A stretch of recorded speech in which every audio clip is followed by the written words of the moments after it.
kuangazia matarajio ya hotuba yake. Tunaenda kujadili hilo kwa undani. Good luck. Kabisa Balkis, tutaliangalia hilo kwa undani zaidi kufahamu mambo ambayo yamejiri katika ziara hiyo mpaka sasa, lakini kubwa zaidi Rais William Samoei Ruto atalihutubia bunge la Tanzania na kuingia kwenye rekodi ya kuwa miongoni mwa marais wachache ambao wameweka kuhutubia bunge la Jamhuri ya Muungano wa Tanzania. Ni kutambulishe pia hapa studioni tunaye Joseph Ng'wandu ambaye ni mchambuzi wa masuala ya diplomasia na siasa za kimataifa. Karibu sana Joseph. Asante sana mtangazaji. Naam, lakini vile vile tutamsikiliza Balozi Stephen Mbundi, katibu mkuu mpya wa Jumuiya ya Afrika Mashariki, ambaye alizungumza na mwenzetu Richard Ngaila na kutoa maoni yake juu ya ziara ya Rais Ruto. Tumsikilize kabla tujaendelea.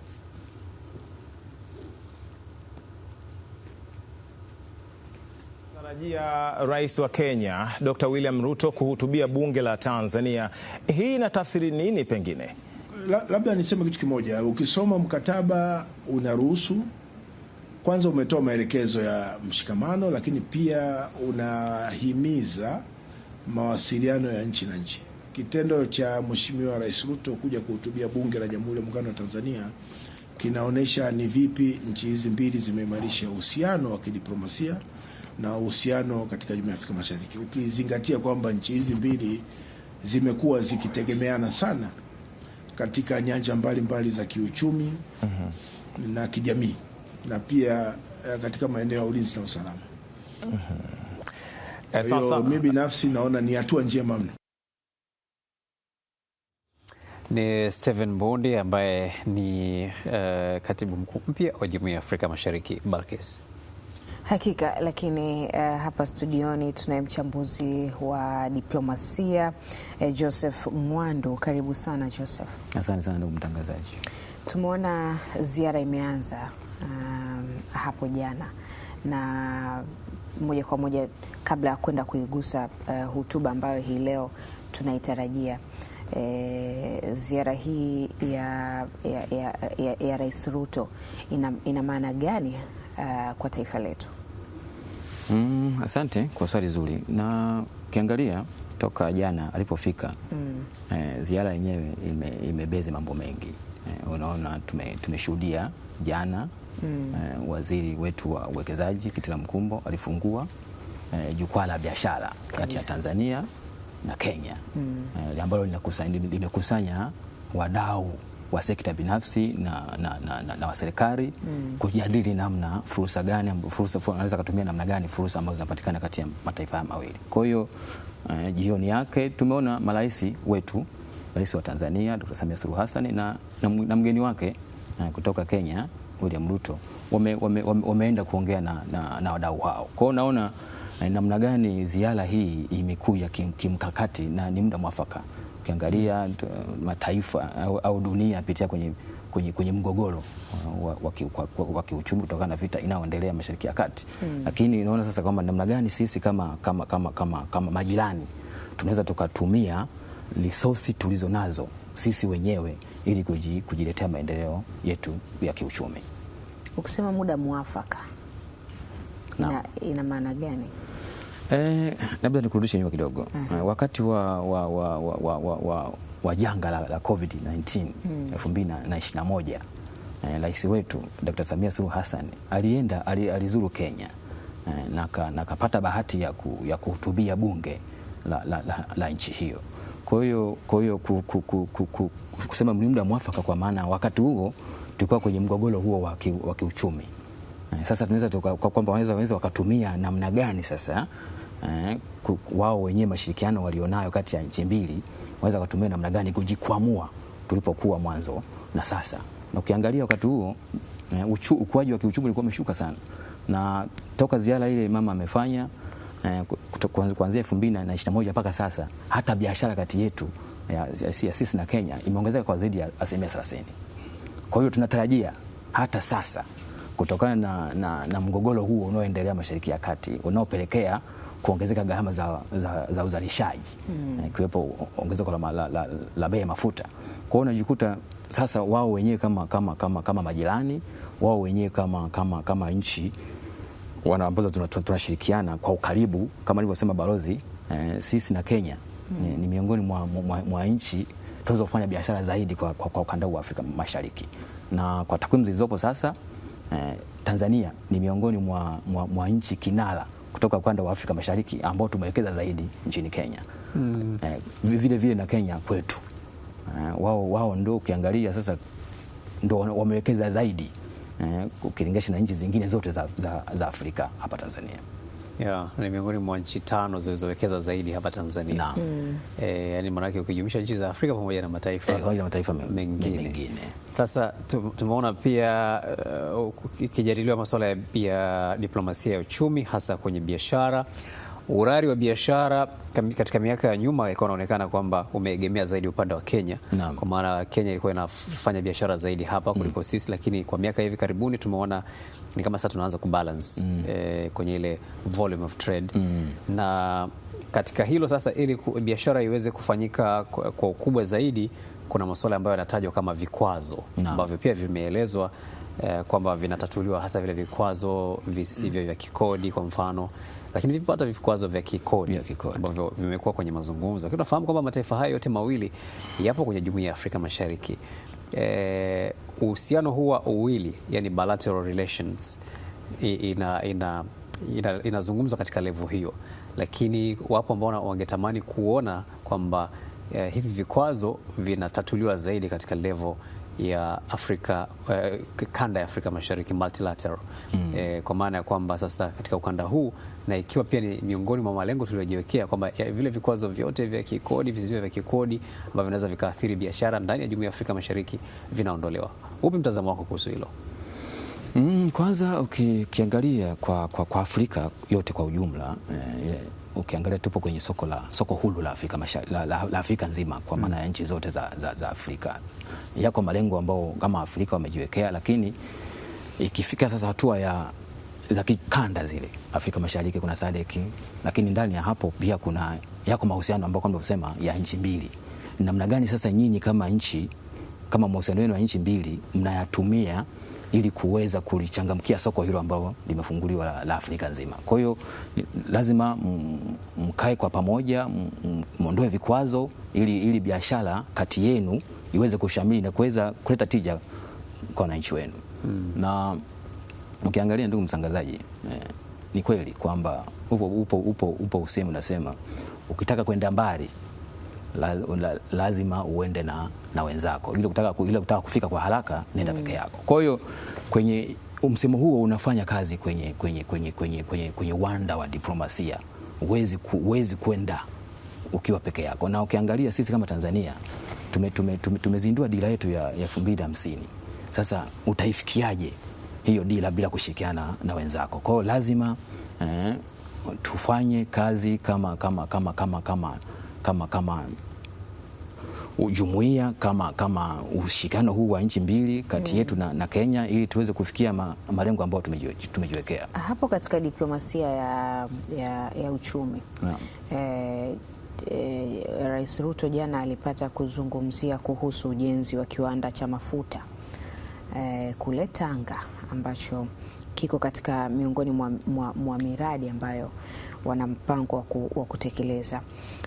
Ni kwa namna gani kiwanda hicho kitaenda kusaidia soko la nishati kwa Afrika Mashariki kwa ujumla? Ukiangalia kiwanda kama alivyosema, kiwanda kile ambacho kinaenda kujengwa Tanga, nje ya kusaidia tu upatikanaji, pia kiwanda sasa kinakwenda sababu na bomba sasa, maana la kusafirisha hayo mafuta, sio bomba ambalo linajengwa ile kutoka Uganda kuja Tanzania. Na pia kifika pale sasa wao tena wamekuja na mkakati wa kujenga kiwanda kama walivyotangaza wa kuchakata mafuta hayo, na pengine sasa kwa siku za usoni tutaona unafuu huo ukipatikana kutokana na kiwanda na upatikanaji wa kiwanda hicho ambacho kitajengwa hapo. Lakini wamesema pia wamekubaliana kuhusu ujenzi wa bomba la gesi kutoka Dar es Salaam hadi Mombasa. Na wamekubaliana na mkataba tayari umesainiwa. Mradi huu unautazama vipi? Mradi huu unaenda kuleta tija kwa wananchi wa pande zote mbili, kwa maana ya sasa gesi ya kwetu ambayo ipo kwa wingi kwa hapa Tanzania, inaenda kupata soko zaidi Kenya. Na mwisho wa siku upande wa Kenya pia wananchi watapata gesi hiyo kwa bei nafuu. Kwa hiyo unaona fursa zaidi za kibiashara zinaweza kufunguka. Maana sasa matumizi ya gesi sio kupikia peke yake. Tunaenda mpaka kwenye kutumia tena kwenye nishati hiyo kwenye mambo ya vifaa vya. Unazungumzaje pia kuwekwa wazi kwa hiyo mikataba sasa ambayo imesainiwa ili pia wananchi waweze kufahamu kilichomo, gharama za mradi na kadhalika na kadhalika? Kuwekwa wazi ni jambo zuri. Unajua kusaini ni jambo moja. Kuwekwa wazi ina maana sasa wadau wenyewe wa shughuli zenyewe hizo za kiuchumi wanaweza kuzichangamkia hizo fursa, kwa sababu nchi au serikali haifanyi biashara. Wanaofanya biashara ni sekta binafsi. Sasa kuliweka hili wazi kwa umma ni jambo ambalo linaweza kufungua hizo fursa kwa sekta binafsi na ukuaji wenyewe. Ukiangalia hata kwenye kauli mbiu ya jukwaa hilo ambalo lilifanyika jana ni kukuza sekta binafsi zaidi na uwekezaji. Kwa hiyo unaona miradi hii, mikataba hii iliyosainiwa ikiwepo huo, inaenda kufungua zaidi sekta binafsi kati ya hizi nchi mbili. Sasa tunataraji mchana wa leo Rais Ruto kuhutubia bunge la Tanzania. Nini ambacho tunakiona ama tunakitarajia katika hotuba yake? Kabisa na katika hilo pia, kabla hujajibu hilo Balkis, tukimalizia pia na mradi, kuna mradi mmoja ambao pia walikubaliana, ujenzi wa reli ya kisasa ambayo itapita Arusha mpaka Kenya, na waliomba pia kipande cha SGR kijengwe kutoka Kenya mpaka Singida. Kwa hiyo pia ni miongoni mwa miradi ambayo wamekubaliana kwenye kabla pia kujibu hilo la kuhutubia bunge. Kama tunavyofahamu kwamba biashara haiwezi kushamili bila kuimarisha uchukuzi. Kwa hiyo ukiona miradi kama hiyo wanaingia mikataba na inajengwa, unaona sasa inaenda kurahisisha zaidi biashara, movement ya bidhaa na biashara kwa ujumla kati ya nchi hizi mbili. Kwa hiyo angalia tu sasa hivi ambayo hii reli ya kisasa inavyorahisisha kutoka Dar es Salaam kwenda Dodoma. Unatumia masaa 3, unatumia masaa mangapi? Kwa hiyo unajikuta hizi reli zikijengwa, treni zake zitasafirisha zaidi mizigo kutoka Tanzania kwenda Kenya na kutoka Kenya kuja Tanzania. Lakini sasa pia unalipi la kusema kuhusu sustainability, kwa sababu hii miradi imeonesha kufeli miradi ya nyuma. Kwa mfano tulijenga reli kwa mfano kwa ushirikiano kati ya Tanzania na Zambia ya Tazara. Sasa hivi tunavyozungumza mradi uko Hoi bin Taban. Licha ya kwamba pia hii SGR tumeijenga, lakini katika hatua tu za mwanzo TRC bado inaingiza hasara. Kwa hiyo swali langu ni kwamba yes, tuna plan za kujenga miradi kama hii, lakini unazungumza vipi kuhusu pia kuweka plan za kuifanya hii miradi tunayojenga hasa inayohusisha ushirikiano wa nchi zaidi ya moja, ili iweze ipate watu wa kuweza kuifanya iwe sustainable, iweze kuendelea na kuweza kuleta tija iliyokusudiwa? Hii miradi kama nilivyosema, miradi hii ili ifikie malengo ambao wao wenyewe wamejiwekea, inahitaji political will kwa pande zote mbili, yani ule utashi wa kisiasa wa kutekeleza, kusimamia, kutekeleza na hatimaye kuendeleza na kufikia malengo ambayo wamejiwekea. Na ukiangalia binafsi, ukiangalia kwa sasa unaiona hiyo commitment, unaiona kwa mfano ipo standard gauge railway ya Kenya na hapa sisi tunayo. Kwa hiyo ni jambo tu la kuwa na utashi huo wa kisiasa kuweza kufikia. Kilichobaki ni kuunganisha tu. Ipo Kenya, ipo wanafanya, Tanzania tunayo. Kwa hiyo kipande kilichobaki cha kuunganisha sasa ipatikane ya kuunganisha hizi nchi mbili na hatimaye kuisimamia na kuleta tija. Tunaweza tukafikia, isipokuwa inahitaji utashi wa kisiasa na ukiangalia ziara hii ilivyokuja na mikakati yake na walivyosaini mikataba zaidi ya mikataba 8 kutoka sekta mbalimbali, unaona kabisa sasa utashi huo wa viongozi wetu waliopo sasa, unaona unaweza tukafikia malengo ambayo tutakuwa tumejiwekea wenyewe. Sasa tuende kwenye hotuba ambayo tunaitarajia. Hotuba ya Mheshimiwa William Ruto, rais wa Jamhuri ya Watu wa Kenya leo. Kwanza kabla ya ndani ya hotuba tunachokitarajia, inaleta maana gani kidiplomasia rais wa taifa lingine kuhutubia bunge la taifa lingine? Kwanza ni kama alivyosema balozi pale, katibu wa Jumuiya ya Afrika Mashariki, kufikia level ya kufanya ziara ya kikazi na kufikia hatua ya kuhutubia bunge la nchi hiyo ni hatua ya juu sana ya ushirikiano wa kidiplomasia. Ina maana sasa imani kati ya pande zote mbili ni kubwa. Ushirikiano, mahusiano haya yanazidi kuimarika zaidi. Kwa hiyo ukiona kama nilivyosema mwanzo, rais wetu alifanya hivyo 2021 na ukiangalia kidiplomasia zipo principle ambazo zinatuongoza. Kuna principle inaitwa principle of reciprocity, kwamba njoo nitakuja uje. Kwa hiyo ukiona sasa kwa kushafikia hatua hiyo, unaona kabisa ipo commitment ambayo wao kama viongozi wetu wanayo na nia ya dhati kwamba tuimarishe mahusiano haya ili wananchi wetu ambao kwa kiasi kikubwa tunaingiliana kwenye nchi hizi, ukiachia mipaka, mama anasema mipaka ya kuchorwa. Ukitoa hiyo, sisi ni ndugu, sisi ni ndugu, tuna share historia, tuna share vitu vingi sana. Kwa hiyo ni namna gani tu ya kutumia sasa ziara kama hizi za kimkakati ili kuweza kuyaweka mambo yenu, kuyamaliza. Zipo tofauti kwa sababu mweza mkaa kwenye mahusiano mazuri, lakini bado tofauti, vikwazo kama nilivyosema mwanzo, vikwazo vipo, lakini sasa mnatumia ziara hizi kukaa pamoja, kujadiliana na mwisho wa siku kufikia malengo ambayo mtakuwa mmejiwekea. Lakini tutakumbuka pia tarehe 5 Mei mwaka 2021 Rais wa Jamhuri ya Muungano wa Tanzania Samia Suluhu Hassan alihutubia bunge la, maana ilikuwa ni muunganiko wa Senate pamoja na bunge la National Assembly. Kwa hiyo kuna mambo yalizungumzwa yanaweza kutupa picha yoyote ya kuanticipate, yani ya kuweza kuanza kuwa na picha ya hotuba ya Rais Ruto kwenye bunge la Kenya itakavyokuwa. Ni kweli, kwa sababu ukiangalia, ndugu mtangazaji, hotuba kama hii ambayo tunatemea kuisikia muda mfupi ujao,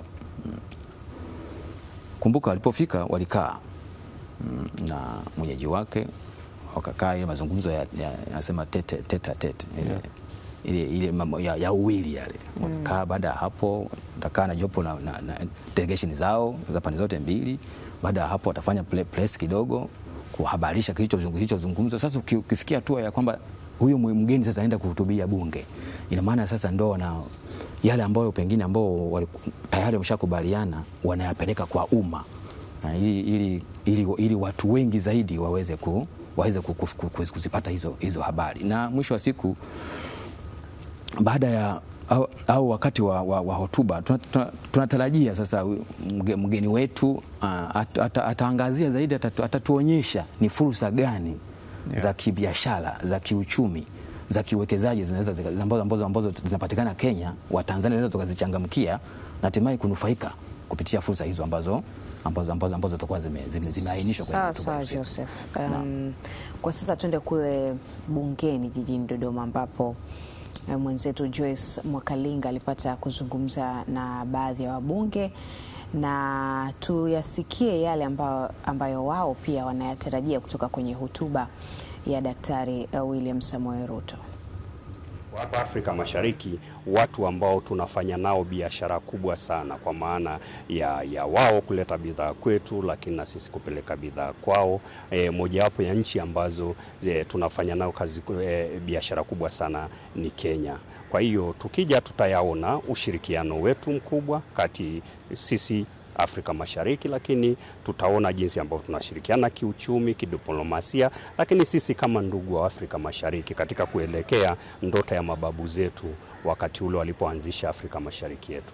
Matarajio yangu kusikia mambo mazuri ambayo yanaimarisha umoja na mshikamano wa East Africa, kwa sababu sijui kusudi kwamba labda na ajenda fulani sijui, lakini natarajia ataongea mambo mazuri ambayo yanahusu amani za nchi zetu, yanahusu mshikamano, yanahusu uchumi na maendeleo kwa ujumla. Ujio wake sisi tunafurahi kwa sababu ni kuimarisha ujirani wetu, lakini pia kuimarisha shughuli zingi za kibiashara kati ya Tanzania na Kenya, lakini pia wale ni ndugu zetu, tunafanya shughuli zao pamoja, na tunamkaribisha sana kwenye bunge la Jamhuri ya Muungano wa Tanzania, bunge la 13. Sisi tunaahidi kumpa ushirikiano mkubwa sana. Wabunge mbalimbali wakitoa maoni yao kuhusu matarajio ya kile ambacho hii leo tunataraji kukisikia. Mule biashara. Yes. Labda pia kujikumbusha hotuba ya Rais Samia ya tarehe 5 Mei 2021 kwenye bunge la Kenya. Mambo yaliyozungumza ndio kama hayo kwa ukubwa, uhusiano wa kihistoria, ambapo walisisitiza kuwa Kenya na Tanzania wamekuwa ndugu wenye uhusiano wa damu, utamaduni na lugha ya Kiswahili ambayo inawaunganisha.